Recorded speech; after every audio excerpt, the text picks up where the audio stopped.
السلام علیکم ناظرین، میں میاں محمد آصف اور آپ دیکھ رہے ہیں نیوز ٹوڈے۔ ناظرین، آج آپ کو امیر بلاج ٹیپو کا پورا ڈیرا دکھائیں گے اور یہ بھی دکھائیں گے کہ ان کا بزنس کیا تھا، کہاں سے وہ پیسے کماتے تھے اور کس طرح ان کی فیملی کا گزر بسر ہوتا تھا۔ کچھ لوگوں کا یہ کہنا ہے کہ ان کے حوالے سے کہ پتہ نہیں وہ کس طرح کے لوگ تھے، کہاں سے پیسہ آتا تھا۔ آج آپ کو بتائیں گے کہ ان کا اصل بزنس کیا تھا اور وہ کتنا پیسہ کس طرح حق حلال کا کماتے تھے۔ ہمارے ساتھ کیسر بٹ صاحب ہیں جو ان کی فیملی کو ریپرزینٹ کر رہے ہیں، ان سے سب کچھ معلوم کریں گے کہ یہ جو گھر ہے، یہ جو ڈیرا ہے، یہ کتنا بڑا ہے، یہاں پہ کیا کیا بزنس ہوتا تھا۔ بٹ صاحب السلام علیکم۔ جی وعلیکم بٹ صاحب السلام۔ خیریت سے ہیں؟ جی ٹھیک ٹھاک اللہ ہیں؟ کا شکر، آپ سنائیں ٹھیک ٹھاک ہیں؟ اچھا بٹ صاحب، سب سے بڑی بات جس سے بلاج بھی نفرت کرتا تھا کہ مجھے بدماش نہ کریں، جی مجھے بالکل، اس طرح کا بندہ نہ کریں، جی گینگسٹر بالکل، کریمنل نہ لیا کریں، تو لوگوں کا یہ ذہن میں تھا کہ بلاج کا بزنس کیا ہے، اور بلاج کی شخصیت کے حوالے سے تو جان چکے ہیں ان کا ارننگ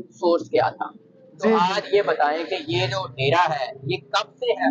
جی ماشاءاللہ، یہ جو ڈیرا ہے یہ ہندوستان پاکستان بننے سے پہلے کا ہے۔ یہ بہت کھلی جگہ تھی یہاں پہ، تو ساتھ کافی پیچھے کی طرف گھر بھی بن گئے ہیں، وہ بھی بلے پوہان نے جتنے غریب لوگ جو مہاجر ہوئے تھے کئی لوگ ان کو بھی دیے، یہاں پہ گھر بنا کے دیے اور ان کے کھانے پینے کا راشن کا انتظام کیا، جس میں وہ تقریباً ابھی تعداد پہلے اس ٹائم پہ تو 1200 کی تھی، پھر 2000 سے تجاویز کر گئی، تو اب وہ بلاج کے دور میں تقریباً 6000 کارڈ جو ہیں بنے ہوئے ہیں۔ یہ جو خاندان غریب خاندان یہ قریب قریب رہتے ہیں نا، اچھا، تو ماشاءاللہ ان کو راشن یہاں سے ملتا ہے؟ جی بالکل ڈیرے سے وہ روایت قائم ہے، تو کیونکہ کاروبار کا جو ایک حصہ ہے نا وہ تقریباً یہ پیسے وہاں سے نکالے جاتے تھے کہ جو غریبوں میں تقسیم ہوا نا، تو ماشاءاللہ سے جیسے کہ آپ دیکھ رہے ہیں کاروبار ابھی بھی چل رہا ہے۔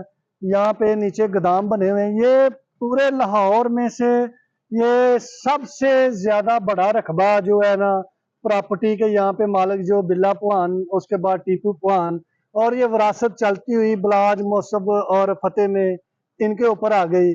یہاں پہ آج بھی دیکھیں گودام بنے ہوئے ہیں، بزنس چل رہا ہے، شکر الحمدللہ۔ باہر کیسر ہوٹل ہے، ادھر بتی چوک میں بھی جو مارکیٹیں ہیں، اور ایسے ہی جو اڈے جیسے آپ یہاں پہ دیکھ رہے ہیں یہ پورے پاکستان میں ہیں۔ یہ اس کو گڈز ٹرانسپورٹ کا بزنس کہا جاتا ہے، جو کہ دوسرے شہروں سے جو مال ہوتا ہے وہ وہاں پہ اڈوں پہ بیٹی ہوتا ہے، وہاں پہ جمع ہوتا ہے، جس کو حفاظت اس اڈے کے اوپر لایا جاتا ہے۔ یہاں پر آ کے پھر وہ مارکیٹوں والے جن جن لوگوں کا وہ سامان ہوتا ہے ڈلیوری، وہ یہاں سے پھر لیتے ہیں، اور یہ بہت بڑا بزنس ہے شکر الحمدللہ۔ جس بندے کے پاس اللہ تعالیٰ نے اتنا بڑا نیٹ ورک حلال رزق کا بنایا، وہ تو حرام کا سوچ بھی نہیں سکتا۔ یہ کتنے سال سے اسی طرح کا بزنس ہے اور بلاج کو کب یہ بزنس کی ذمہ داری ملی؟ یہ جب 2010 میں اللہ جنرل نصیب کرے ٹیپو پہلوان دنیا سے رخصت ہوئے، تب بلاج بھائی پھر یہ کاروبار کو، جس کو گدی گدی کہتے تھے یہ دشمن، یہ لوگ جو برائی کا نام لیتے تھے، وہ تو نہیں ہم لیں گے اس بندے کے لیے، تو یہ وہ کاروبار کی گدی تھی جس کے اوپر وہ بیٹھے، انہوں نے بزنس کو سمجھا۔ جو ٹرانسپورٹ جو لاہور کراچی سے لاہور آتی ہے، پشاور، کوئٹہ، یہ ایک چین پوری بنی ہوئی ہوتی ہے نا، اور یہاں پہ کئی ایسے علاقے بھی آتے تھے آپ کو پتہ ہے، جیسے کچے کا علاقہ، وہاں سے لوگ گاڑیوں میں سے سامان چھین لیتے تھے، تو وہ ساری ذمہ داری اڈے والوں کی ہوتی ہے۔ یہ جو بزنس ہے جب سٹارٹ کیا امیر بلاج نے، تب وہ کیا کر رہے تھے، کہاں رہتے تھے اور کیسے آئے، پھر کیسے کام شروع کیا؟ وہ اس ٹائم پہ تو دبئی میں تھے، وہاں پہ او لیول اے لیول کیا اور آگے پڑھائی جاری تھی، جس میں یہ حادثہ ہو جاتا ہے ٹیپو پوہان والا، تو اس کے بعد وہ اپنی تعلیم کو وائنڈ اپ کر کے پھر فوراً یہاں پہ پہنچے، کیونکہ یہاں پہ بزنس تو یہ ایسا کاروبار ہے یہ ایک دن بھی نہیں رک سکتا، اس نے چلنا ہے، انسان نے تو چلے جانا ہے دنیا سے، اس نے چلنا ہے، کیونکہ یہاں پہ دوسرے شہروں سے روزانہ ڈلیوری ہوتی ہے، چیزیں اشیاء آتی جاتی ہیں، تو پھر جو شہروں کے نظام ہے یا سرکل ہے یہ چلتے ہیں۔ لاہور شہر بہت بڑا شہر ہے، یہاں سے چھوٹے شہروں میں بہت ڈلیوری جاتی ہے۔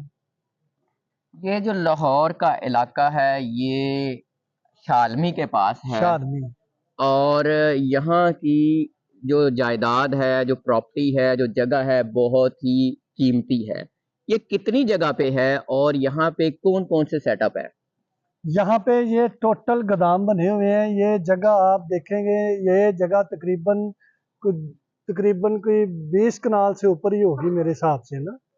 तो यहाँ पे जो देखें, ये माशाल्लाह से बलाज भाई, मौसफ भाई और फतेह भाई, इन्होंने हमेशा बड़ों की रवायात को कायम रखा है। यहाँ पे ये कारोबार भी उनकी रवायात के मुताबिक उन्होंने इसको दिन ब दिन वसी किया है, बढ़ाया है, कि कोई ये ना कहे कि बच्चों ने खराब कर दिया, इनको कारोबार नहीं करना आता, इन्होंने पैसे ज़ाया कर दिए।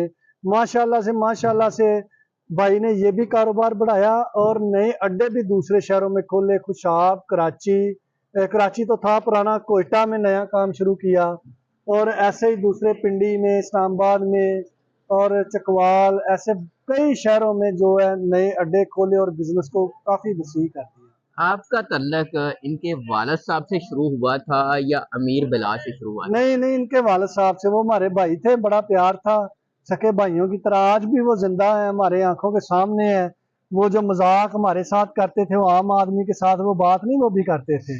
तो जैसे कि सारे कामों से जब फिनिश कर देने सारे काम, फिर इकट्ठे होना, तो फिर वो एक घर का माहौल बन जाता है जिसमें सारे फैमिली वाइज दोस्त इकट्ठे होते हैं, हंसी मजाक करते हैं, वो दिन की सारी जो परेशानी होती है उसको रिलैक्स करने के लिए। तो फिर ऐसे ही हम बैठा करते थे, गपशप मारा करते थे। वो हमें बड़ी अच्छी तरबियत देते थे, और वो उस टाइम पे भी कहते थे दुश्मनियाँ, लड़ाई झगड़ों में नहीं पड़ना, ज़िंदगी ख़त्म हो जाएगी, और ये बार बार अल्लाह ताला नहीं देता। और उनके साथ हम दरबारों पे भी जाते थे, और अल्लाह का शुक्र है, नूरी बुरी सरकार पे हम अक्सर जाया करते थे भाई के साथ, भाई टीपू के साथ। तो वो वलियों को, अल्लाह लोगों को वो बहुत मानने वाले थे, और खैरात करना इस घर की शुरू से रवायत है। वो भी गरीबों को, वो भी गरीब, बड़ा मतलब प्यार इसी है। तरह ईद और इस घर की रमजान में रवायत, और शादियां वगैरह जिस तरह बिलाज ने हाँ जी, मामलात को आगे लेके चले। इस घर की जो रवायत है ना जी, वो शुरू से ऐसे चली आ रही है। क्योंकि ये आपको पता है, पहले मेलों पे पहलवान जो पहलवानी करते थे, वो लोग उनको देखने बड़े बड़ी दूर दूसरे शहरों से भी आते थे। वो कल्चर चेंज हुआ, लेकिन टीपू सुल्तान ने भी वो सकाफत को जिंदा रखने की कोशिश की। उसने भी ये एक क्वालिटी इस घर में जो है ना, मोहब्बत का जरिया जो अल्लाह ताला ने लोगों के दिलों में डाली हुई है, वो ये है, गरीब को देख के इनका ना रंग चमकना शुरू हो जाता है, इतनी खुशी उनकी इनके मदद चेहरों पे करके। आती है, बड़ी ठंड जफ्फी डालना, फिर कहना देखो ये जाकर बताएगा कि टीपू सुल्तान ने हमें जफ्फी डाली, हमें प्यार किया, ये दूसरे गरीबों में भी ताकत पैदा करेगा, वो भी मेरे तक आएंगे। ये देखें उसकी सोच, वो लोग भी मेरे पास आएंगे, जब उनको भी मैं मिलूंगा, जफ्फी डालूंगा, उनकी मदद करूंगा, फिर वो और लोगों को बताएंगे। पहलवान की आपने बात की, ये पहलवानों वाला सिलसिला कब शुरू हुआ था और ये किस तरह के पहलवान थे? ये खाड़े के पहलवान थे, जो इंटरनेशनल लेवल के पहलवान थे, जो टीपू सुल्तान के दादाजी थे, वो अवार्ड याफ्ता थे, वो हिंदुस्तान के पहलवानों को उन्होंने शिकस्तें दी थी, वो अच्छा, बहुत इस लेवल के पहलवान थे। तो पहलवानों के पास बच्चे भी आते थे, कोई इलाज मुआवजे के लिए कोई बच्चा डरता था तो पहलवानों से बच्चे को मिलवाते थे, बच्चे का खौफ खत्म हो जाता था। क्या इस तरह के लोगों में भी पहलवानों का खौफ होता था? नहीं, ये उनको शौक ये होता था, कोई भी देखना ना खूबसूरत जवान है, तो वो गलियों में वारा फिर रहा है, उनको कहना शरदाई भी हम पिलाएंगे, खुराक भी हम आपको खिलाएंगे, खड़ा करें, आप जवान है, खूबसूरत हैं, आप गोल करें, वो आपको पहल, उनको शौक था कि हमारे ही खाड़े से कोई इंटरनेशनल लेवल पे जाके खेले ना। तो ये दौर वो चलता रहा, और जारा पहलवान इस फैमिली से हुआ है जिसने इंटरनेशनल लेवल पे नाम कमाया, पाकिस्तान का झंडा लहराया, और बड़ी खूबसूरत वो उन्होंने वक्त गुजारा, पहलवानी का एक मुकाम सेट कर दिया जारे पहलवान ने। मोस्टली आजकल के दौर में जो बदमाश होता है उसको भी पहलवान कहा जाता है और उसकी बदमाशी के हवाले से उसको बड़ा चौधरी टाइप माना जाता है, उसकी पहलवानी को माना जाता है। तो पहले के पहलवान जैसे टीपू ट्रकों वाले पहलवान और उनके वालिद साहब पहलवान, वो किस तरह के पहलवान होते थे? वो पहलवान तो खैर खा होते थे, लेकिन नजरें खा गई इस घर को। शुरू से ही जो सदका खैरात भी करते थे, और अल्लाह पे तवक्कल भी रखते थे, तो उन्होंने यही पहलवानी की, खाड़े की, इधर खाड़े बने हुए थे, तो ये खाड़े तो फिर टिप्पू सुल्तान के बाद जाके ख़त्म हुए हैं। तो उसके बाद तो फिर माहौल चेंज हो गया यहाँ का, ये पढ़े लिखे बच्चे थे, इन्होंने फिर, और वैसे भी दौर, इलेक्ट्रॉनिक दौर, आपको पता है, ये सोशल मीडिया दौर, ये इंटरनेट एडवांस दौर दौर हो आ गया, गया, पहले वाला चीज़ें चेंज चेंज हो हो गया। गई काफ़ी। और उसके मुताबिक फिर बिलाज भाई ने नया डेरा बनाया और जहाँ पे लोगों की गुंजाइश भी ज़्यादा से ज़्यादा रखी कि अगर कोई 2000 बंदा भी आ जाता है, यहाँ पे कोई काम आता है, कोई आके अपने कोई मार्केटों के फैसले लेके आता है, तो यहाँ पे इतनी गुंजाइश हो कि सबकी बारी बारी बात सुन सके हम। अमीर बिलाज जब बैरून मुल्क से आए तो उनके पास कारोबार चलाने का कुछ तजर्बा था? नहीं, उसके बाद फिर मामू ने साथ दिया, बच्चू मामू ने साथ दिया, भई मामू ने साथ दिया।